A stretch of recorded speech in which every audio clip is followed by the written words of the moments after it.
Alors c'est une entreprise qui a 22 ans, on a une expertise en résolution de problèmes humains au travail.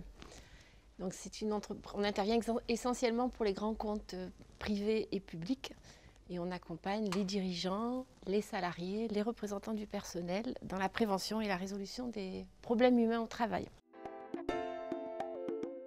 Alors, plusieurs choses. D'une part, par rapport à moi-même, puisqu'en tant qu'entrepreneur, au moment où j'ai créé ce concept, c'était il y a 22 ans, c'était à contre-courant total de tout ce qui existait.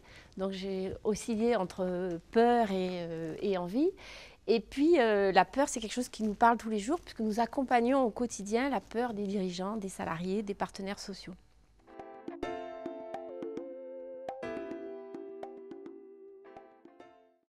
Pour moi, la définition, en fait, ce ne serait pas une définition statique, ce serait un processus, en fait, un cheminement qui oscille entre peur et désir. C'est quelque chose de circulaire, c'est plus, et je le vois plus comme un moteur, sauf dans les moments où ça peut devenir paralysant.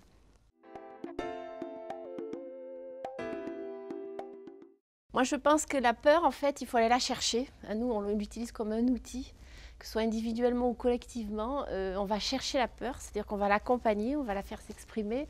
On va accéder à la vision du monde de l'autre, en fait, à travers la peur, la rationaliser, mais aussi en récupérer toutes les forces motrices et pas que rationnelles, aussi intuitives, émotionnelles, pour qu'elle puisse justement mettre en évidence son côté désir, envie. Lorsqu'on n'a plus de peur, on n'a plus d'envie, on n'a plus de désir non plus. Donc c'est vraiment aller la chercher et l'accompagner. Ça peut l'être, ça peut être une crainte. Pour moi, la pire des peurs, ce serait de ne plus avoir peur du tout. Parce que je pense qu'on est mort quand on n'a plus peur du tout.